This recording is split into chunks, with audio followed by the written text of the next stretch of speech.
My husband cheated with his gym PT, and I'm planning for a revenge. Best Reddit stories. Marriage isn't always a fairy tale, but I never imagined the man I loved would turn into a stranger. My husband, once a laid-back and loving partner, has suddenly become a gym-obsessed enigma. Behind the perfect facade lie secrets I could never have foreseen. This story isn't just about betrayal, it's about reclaiming my power. Before continuing the story, tell me which city you're watching from. I want to know how far this video has come. Don't forget to like and subscribe to the channel so I can send you exciting stories like this every day. I'm Eleanor, 31, with what I thought was a dream job, a cozy home, and a marriage that felt right out of a rom-com. But then, out of the blue, Dale, my usually laid-back husband, who'd rather spend his evenings with a cold beer in front of the TV, started changing his stripes. One day, he's your typical beer-loving couch potato, and the next, he swapped the remote for dumbbells and is hitting the gym with a reel that's honestly baffling. It wasn't just a casual, maybe I'll lose a couple of pounds kind of gym routine. No, Dale was on it like he was training for the Olympics or something. Gym sessions 7 days a week, sometimes even twice a day. I first noticed something was off when he started leaving for the gym at odd hours. Got to beat the rush, he'd say with a sort of manic gleam in his eye that I hadn't seen before. The guy who used to scoff at my yoga sessions was suddenly talking about protein shakes, muscle gains, and rest days like he'd been doing it all his life. His wardrobe changed too. Out went the old college tees and sweatpants, and in came the sleek, high-tech gym wear. He even started wearing a new cologne that smells more like something a suave young gym trainer would wear, not the man I married. I tried talking to him about his sudden obsession, trying to find out if something was triggering it. Was it a late quarter-life crisis? Was he feeling okay?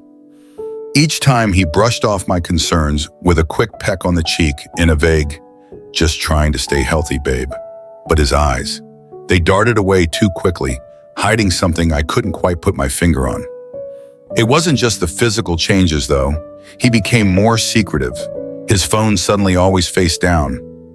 I noticed our bank statements had charges from a high-end sports store, money spent on fancy gym equipment and supplements. The man I knew, who would rather die than miss a Friday night pizza, was now all about carb cycling and meal prep Sundays. And then there were the late returns home. The gym was supposedly a 10-minute drive away, yet Dale would be gone for hours. Traffic was a nightmare, he'd say, or met an old buddy for a protein shake. Excuses that seemed plausible at first, but started to wear thin with every passing week. The warmth in his voice cooled, and the distance grew, filling the space between us with a tension I couldn't ignore. That's when the dots started connecting in my mind, drawing a picture I didn't want to see, but couldn't look away from. My husband, the man who promised to grow old and gray with me, was slipping away, morphing into a stranger with each pumped-up, sweat-slicked gym session. That day, my gut just wouldn't settle. The whispers of doubt and the tickle of suspicion had grown too loud to ignore. So I did what anyone would do when plagued by the creeping dread that something in their marriage was amiss. I decided to follow Dale. I told myself it was to put my mind at ease, to prove my suspicions wrong. But honestly, deep down, part of me feared I was right. I parked a couple of rows back from his usual spot at the gym, my heart hammering as I watched him pull in. I remember thinking how absurd this all was, spying on my own husband. It felt like something out of a cheesy detective show, not something I should be doing on a bright Wednesday morning. But there I was, hunched down in my seat, baseball cap pulled low over my eyes, hoping against hope I was just being paranoid. But then she appeared, Zig, his personal trainer. I recognized her from the Christmas party the gym hosted last year. She was hard to forget with her bright smile and energetic aura that seemed to captivate everyone around her, including, apparently, my husband. I watched, heart sinking as they met by her car, not far from where I was hiding. Their casual smiles didn't prepare me for what happened next. It was just a moment, but it felt like an eternity. They looked around cautiously before Dale leaned in and kissed her. It wasn't a peck or a friendly kiss. It was deep, passionate, the kind that you don't share with just anyone. It felt like a punch to the gut, watching them, hidden behind my car window. my hands trembling and a lump forming in my throat. Devastated didn't even begin to cover how I felt. Betrayed, broken, foolish, all of that and more. I drove home in a daze, my mind racing and my heart shattered. That night, as Dale lay sleeping beside me, oblivious to the storm raging inside me, I did something I never thought I would. I reached for his phone, which he'd casually tossed on the nightstand, his carelessness now another knife in my back. The phone lit up, and there it was, the evidence as clear as day. Text from Zig, so casual, so intimate. They talked like old lovers, comfortable and familiar. The messages cut through me, each word a confirmation of my worst fears. I hope your husband stays in the dark. We have a strict policy regarding our distance from clients, and I'd rather not have any conflict at work. I adore you, though. My dear, I am waiting for you. What is the estimated time of arrival? After our workout today, how about we have dinner at our favorite restaurant? Their lunch menu features some of the tastiest foods that are gluten-free and low in carbs. It was like reading lines from a script meant for a life I was no longer part of. How could he? How could they? She knew about me, yet it didn't stop her. It didn't stop him. I put the phone back, my hands shaking, my mind a mess of anger, pain, and an overwhelming sense of loss. How long had this been going on? How could I have been so blind? Those questions haunted me through the night, keeping me awake as I lay next to the man who had promised to love and cherish me, now a stranger in our bed. I could barely get through 3 or 4 messages before I gave up because I was so repulsive. I didn't want Dale to think something was wrong when he was on the toilet. I pretended to be asleep as I went to sleep after taking a deep breath and placing my phone on the side table. That night, after I saw those messages, felt like one of the longest of my life. Every word between Dale and Zig was a dagger in my heart. I could only stomach a few messages, their plans, their affection for each other. So carefree and intimate before I felt physically ill. The thought of continuing, of seeing more proof of the betrayal, was too much. I tossed Dale's phone back onto the nightstand, my hands trembling with a mix of rage and sorrow. Lying in bed next to him, pretending to be asleep, was torture. I wanted so badly to wake him, to confront him right then and there. I imagined myself shaking him awake, demanding answers, or better yet, screaming until I was hoarse. Anything to release the storm of emotions brewing inside me. But deep down, I knew that wouldn't get me anywhere. Dale would have an excuse, a story cooked up and ready to serve. He always had his way with words. And that's when it hit me. The need for a plan, a scheme that would reveal the true extent of his deceit, not just to me, but to him as well. I needed him to feel a fraction of the pain he had inflicted on me. No sudden outbursts or tearful confrontations. This needed to be strategic, something that would hit him where it hurt most. So I spent the rest of the night plotting, turning over scenarios in my mind, each plan more elaborate than the last, until I settled on something fiendishly simple yet satisfying. I decided I would meet Zig. I would get close to her, enter their little world under the guise of innocence, and see for myself the web of lies I was up against. Maybe even gather enough evidence to turn their affair on its head. The morning after that sleepless night was oddly serene. As Dale left for work with a hurried kiss that lacked its usual warmth, I felt a mix of nervous energy and steely determination. I was ready to put my plan into action. The drive to the gym was a blur, my mind reeling with what I was about to do. I pulled into the gym parking lot, the same place where I'd seen Dale and Zig in their embrace. My hands were steady on the wheel, my resolve firm. I rehearsed what I would say to Zig, how I would confront her, and then expose her to her supervisor. It seemed straightforward enough: walk in, reveal the affair, watch her face crumble. Simple, yet satisfying. The gym was bustling with the usual morning crowd, people lost in their routines, headphones in, worlds unto themselves. I spotted Zig almost immediately, her vibrant energy unmistakable as she laughed with a client. Seeing her there, so carefree, fueled my resolve. I steeled myself and walked towards her, ready for confrontation. But just as I was about to approach, something unexpected happened. Zig's client, an elderly woman I recognized from some community events, suddenly lost her balance on the treadmill. Zig's quick reflexes saved the woman from a nasty fall, and she handled the situation with such genuine care and professionalism that it took me aback. It was a side of her I hadn't anticipated, compassionate, skilled, entirely at odds with the homewrecker I had painted in my mind. For a moment, I hesitated. The gym fell into a sudden hush as other trainers and clients rushed over to help, and Zig was right there directing them, ensuring the woman was attended to before anything else. After the woman was taken care of and the commotion settled, Zig turned and her eyes met mine. I moved forward, my original intent simmering beneath a surface of newfound complexity.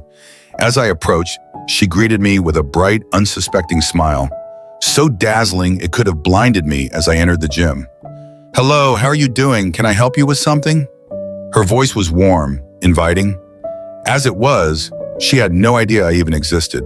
The irony was too good to ignore. I paused, the words I had rehearsed suddenly heavy on my tongue. In that moment, my plan shifted. Instead of the harsh confrontation I had envisioned, I found myself saying, "Yes, I'm looking for a personal trainer. Can we talk?" I realized I had to stop before I could interrupt her and reveal that I wasn't just some client trying to get in shape. Rather, I was the wife of her lover. So I agreed to it rather than make a scene.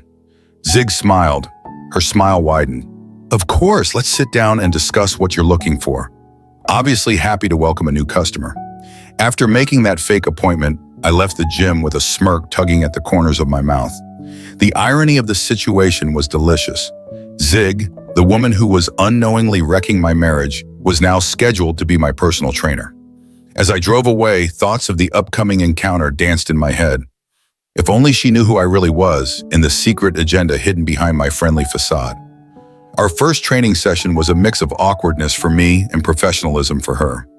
Zig was all smiles, demonstrating routines and correcting my posture with a gentle touch here and there. It was an odd feeling, playing the part of a clueless client, knowing all too well the intimate details of her relationship with Dale. As weeks turned into months, our sessions became a regular part of my life.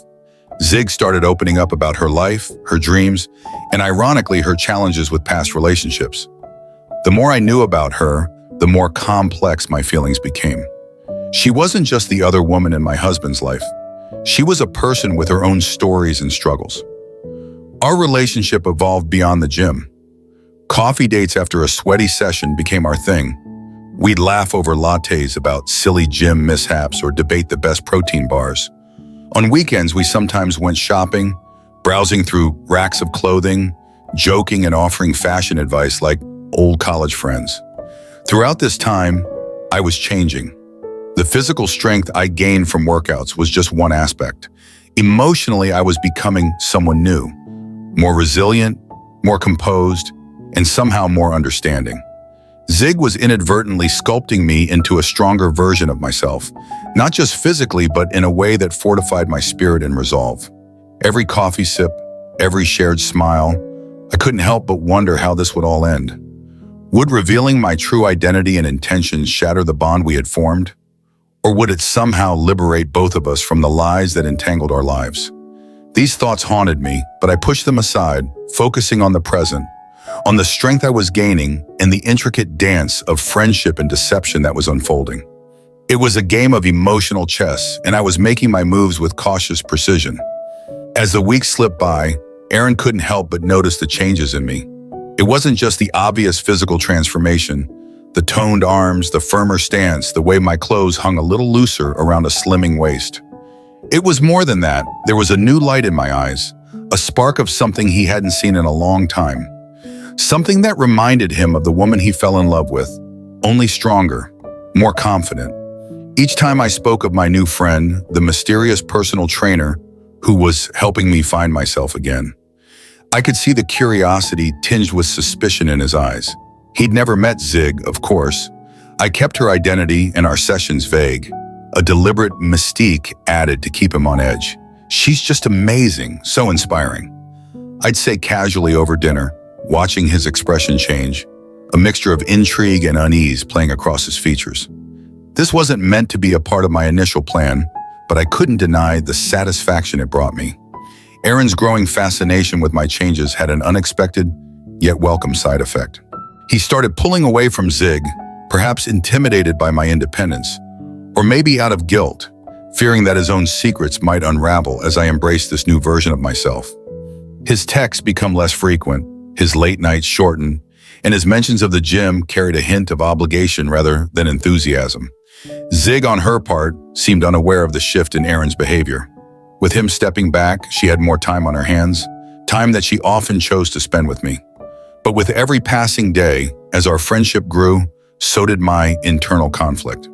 The lines between deception and genuine connection blurred, leaving me to grapple with the unfolding moral complexities of my actions.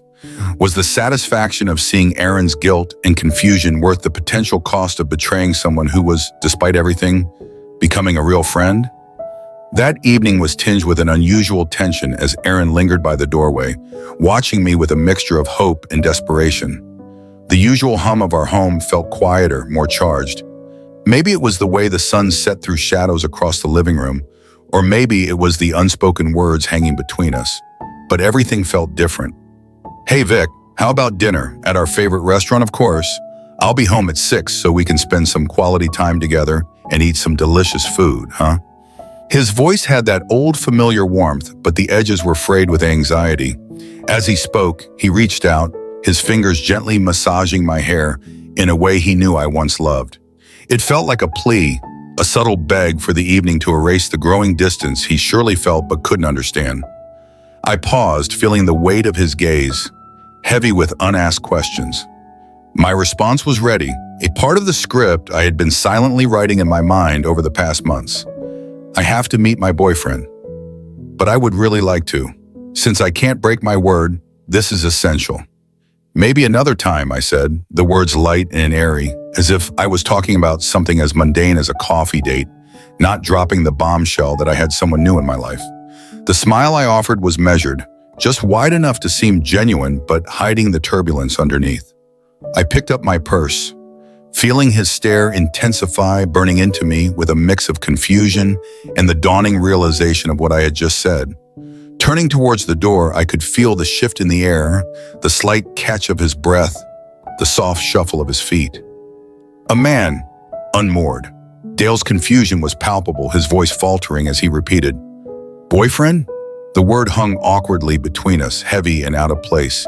His eyes searched mine for a joke, a hint that this was just a tease, a playful jab, like those we used to share. But all he found was my back as I walked towards the door, the click of my heels punctuating this new distance between us. As I stepped out, I couldn't help but suppress a chuckle, not out of amusement, but from the sheer surrealness of the moment. Here I was, spinning tales and weaving webs, playing a role that months ago I would have never imagined. The evening air was cool, a gentle breeze playing through the trysts, a stark contrast to the heated confusion I left behind. I walked to my car, parked under the flickering streetlight at the end of our driveway. Inside, the quiet was profound, a silent witness to the pivotal shift taking place. Sitting there for a moment, I let the weight of my decision sink in. This was more than a dinner invitation. It was the next pivotal move in a game of calculated risks and hidden motives. Pulling out my phone, I found Zig's number and hesitated for just a second. This dinner could cement our friendship or set the stage for the unraveling of everything. The screen lit up as I dialed, casting a glow in the dim light of the car. Zig picked up after a couple of rings, her voice bright and unsuspecting. "Hey Zig," I was thinking, "why don't we celebrate our friendship? How about dinner at fancy restaurant's name? It's been such a great journey getting to know you, and I think we deserve a little celebration. Just us girls," I said, injecting a cheerful tone into my voice, masking the undercurrent of my true intentions. "Oh, that sounds wonderful, Eleanor. I'd love to. When were you thinking?" Zig's enthusiasm was genuine, and for a brief moment, I felt a pang of guilt for the deception. "Tomorrow evening works for me. Does 7 p.m. sound good?" I proposed, already planning in the sequence of events in my mind. "Perfect. It's a date then. I'll see you there," she replied, her voice bubbling with excitement. "Great, it's a date," I echoed, my words laced with double meanings. After hanging up, I sat in the quiet of my car a little longer, going over the details of what was to come. The restaurant I had chosen was classy and intimate, an ideal setting for what I had planned. It was popular enough to be a treat, but not so crowded as to draw attention to our conversation. I started the car and drove off, the engines purr a steady backdrop to my racing thoughts. Tomorrow's dinner would be a turning point, one way or another. Either it would push my plans forward, or it would expose cracks in my resolve. But either way, I was ready. This wasn't just about revenge anymore. It was about reclaiming my life, about stepping out of the shadows of deceit and into a light of my own making. The evening of the dinner was draped in an almost cinematic allure, with the city lights twinkling like distant stars and the restaurant bathed in the soft, warm glow of chandeliers. The tables were set with crisp linens and sparkling glassware, creating a refined but inviting ambiance. I arrived a few minutes early, taking a moment to absorb the setting, each detail sharpening my resolve for what was about to unfold. Zig arrived looking radiant, her smile wide as she approached the table. Her enthusiasm was infectious, and for a moment it was easy to forget the complex web of deceit that had drawn us here. We exchanged pleasantries and sat down, the clink of our glasses punctuating the start of what was supposed to be a celebratory dinner. She was about to propose a toast to our friendship, her glass raised in anticipation, when the unexpected happened. The restaurant door opened, and in walked Dale. His entrance was like a scene straight out of a movie, unexpected, dramatic, and perfectly timed. "Zig, what are you doing here?" The look on his face as he spotted us together was a mix of confusion and shock, his steps faltering as he tried to process the scene before him. "Do you know each other?" Dale's expression of utter horror was striking. The room seemed to stand still, the background noise fading into a muted hush as all eyes turned toward our table. I saw regret wash over him. Zig's glass hovered in midair, her smile fading into a look of confusion. She turned to me, her eyes searching for an explanation, then back to Dale, trying to gauge his reaction. The air was thick with tension, each second stretching into eternity as the pieces began to fall into place in her mind.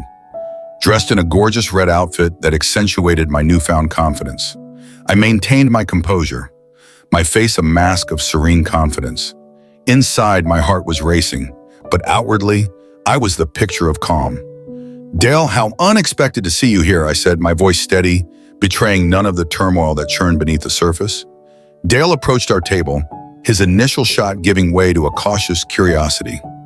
"I didn't realize you two knew each other," he said, his eyes darting between us, looking for answers in our expressions. The situation was ripe with irony, the secret connections and hidden truths all converging in this unexpected public confrontation.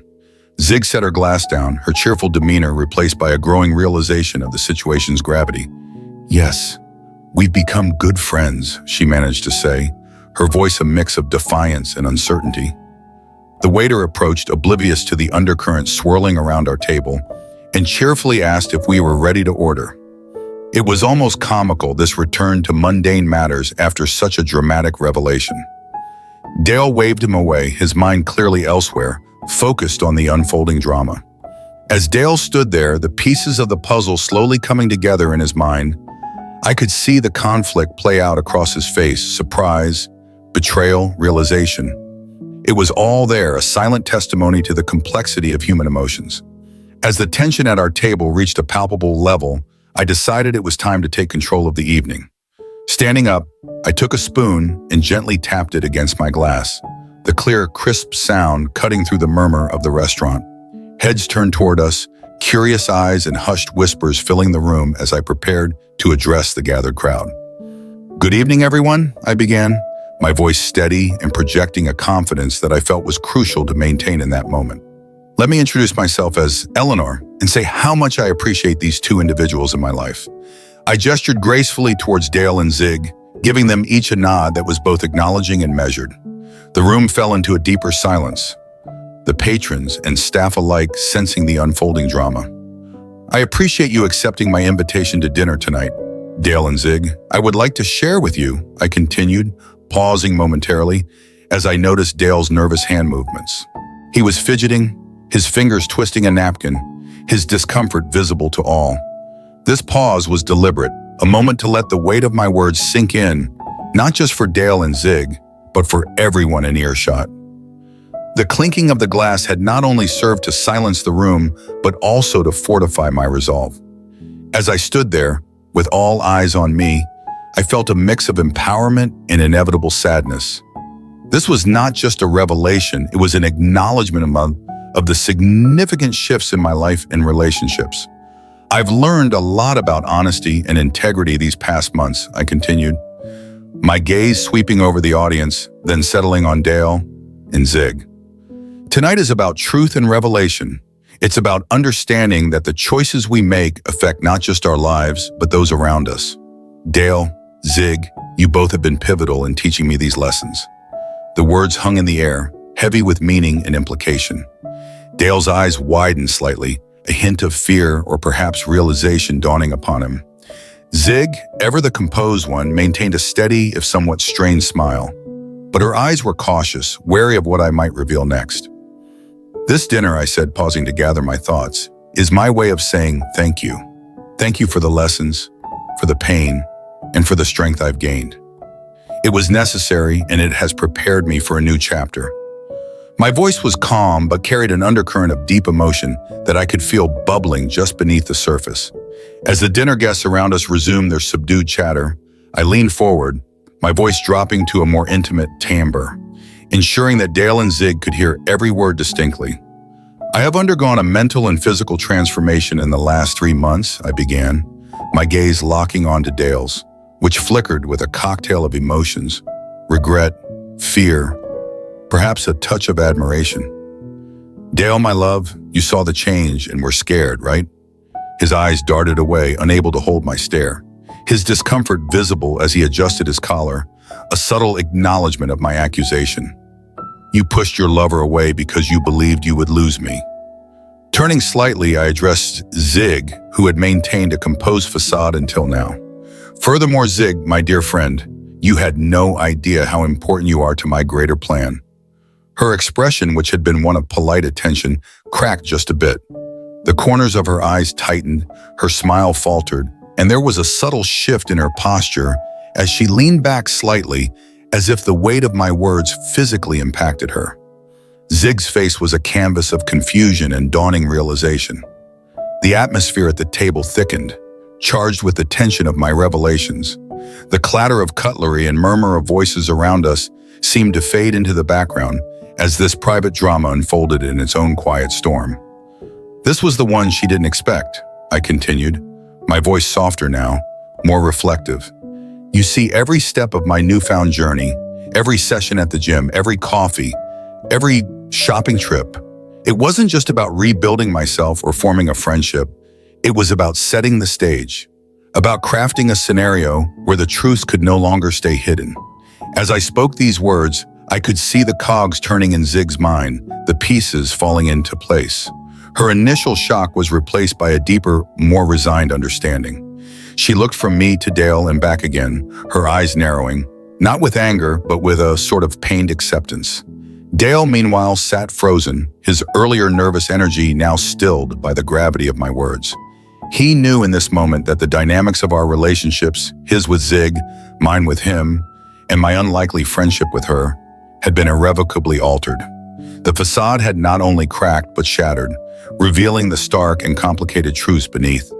The twist is that I found someone new who loves me for who I am, I said, pausing to savor the moment. At that exact moment, an elegant man walked into the restaurant with almost perfect timing. He came straight to our table and took my hand. At that exact moment, his warm touch was all I needed. My announcement, "Everyone, meet my new friend Norman," was met with a mixture of amazement and skepticism from those seated around the table. "As far as you're concerned, Dale," I began, my voice steady and resolute, "I'm getting a divorce." I paused, letting the words hang between us, stark and undeniable. "Remember our prenup, the one that mentioned cheating?" My eyes held his, unflinching, as I watched the realization sink in, the color draining from his face. He opened his mouth, possibly to object or to plead, but no words came. I nodded towards Zig, adding, "Thanks to my new best friend here, I have all the evidence I need, so everything you own will soon be mine." Then I turned my attention to Zig, who had been a silent spectator to my revelation to Dale.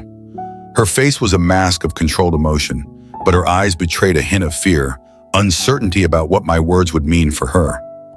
"Of course, "I'm telling your boss everything, my dear Zig," I continued, the tone of my voice softer, but every bit as firm.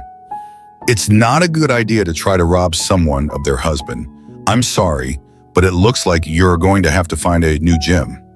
Her reaction was subtle, a slight tightening of her jaw, a fleeting look of resignation. This was not the outcome she had anticipated when she became involved with Dale, and now she faced the professional repercussions of those choices. The table was silent, the tension like a thick fog around us. The rest of the restaurant carried on unaware. The clink of glasses and the murmur of conversations a distant backdrop to our personal drama. I looked between Dale and Zig, seeing the impact of my words settling over them. This was not just a confrontation, but a declaration of my newfound strength and independence. Turning back to Dale, I softened my tone slightly, not out of sympathy, but out of a desire to close this chapter with a semblance of dignity. "We had good times, Dale, but you chose this path. I wish things could have been different." The atmosphere in the restaurant was charged as the finality of my words sunk in. Zig's face, previously composed, now mirrored a mix of shock and dawning comprehension as she realized her role in the narrative I had carefully constructed. Her shock was palpable, her eyes wide as she grappled with the realization that she had been merely a pawn in my broader strategy. Across from her, Dale's complexion turned a ghostly shade of pale, his features etched with disbelief and despair. He opened his mouth to say something, perhaps an apology or an explanation, but the words seemed to fail him. "Vic, he began, his voice a hoarse whisper, but I was not there to listen to half-hearted apologies or excuses anymore. "Keep it. I've had enough," I interrupted sharply, my tone final, leaving no room for ambiguity. My words cut through the tense air, severing whatever feeble hope Dale might have held that this could be mended. Zig, still reeling from the revelation, made a feeble attempt to apologize, her voice trembling slightly. I didn't realize." "Maybe next time you'll think twice before getting involved with a married man," I said, cutting her off as well. The edge in my voice was not just from bitterness, but also from a reborn sense of self-worth, a declaration that I would no longer be a victim in anyone's story, including my own. As Dale and Zig gathered their things, their movements sluggish, weighed down by their own guilt and regret, they left the restaurant. Their exit was quiet, almost pitiful, a stark contrast to the bombastic drama that had just unfolded. Left at the table with Norman, the friend who had stood by me through this transformation, we watched them leave, a symbolic closure to the chaos that had upended my life. Norman and I then turned to each other, a knowing look between us. We raised our glasses, the crystal catching the light, sparkling as brightly as the resolve in our eyes. To honesty, new love, and perfect revenge, I toasted, the words feeling like a cleansing breath. Norman echoed the sentiment, his smile supportive and understanding. As we clinked glasses, the sounds of the restaurant returned to my awareness. The gentle hum of conversations, the soft music playing in the background, life moving around us. This toast wasn't just about reveling in the downfall of those who had wronged me. It was a celebration of rebirth, of reclaiming control over my narrative and stepping into a future where I was the author of my own life story. Reflecting on the entire journey I've been through, I can't help but feel a deep surge of emotion. The pain and betrayal didn't weaken me. Instead, they became the lessons that shaped my growth and resilience. I started with tears, sleepless nights, and the overwhelming feeling of losing everything.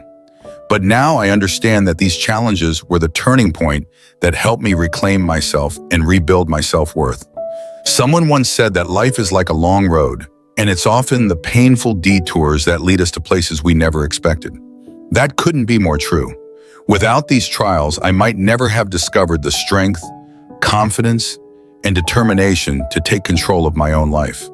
Standing here today, I see that every scar is a part of my story, and every fall was a stepping stone that brought me closer to the person I am meant to be. But the biggest question I've often asked myself is this: how would you react when the person you trusted the most betrays you? It's not an easy question to answer. You can choose to let it break you, to let the pain drown you, or you can choose to rise, to turn what happened into a driving force to push forward. I chose the latter, the harder path, but it's the one that led me to the light. Through it all, I've come to realize that everything happens for a reason. These wounds weren't meant to destroy me, but to teach me to love myself more, to value who I am, and to never let anyone else define my worth. Today, I am no longer a victim in someone else's story. I've become the author of my own narrative, a narrative where strength, confidence, and true happiness are mine to claim. If you're going through something similar, I want to tell you that no matter how hard it is right now, remember that you deserve so much better. Never let anyone dictate who you are. Be the one in control of your life. Life is a long journey, and what matters most is not what you've been through, but how you choose to move forward. And if this story has inspired you, don't forget to subscribe to the channel for more meaningful stories. Together, we will overcome every challenge and find our own light.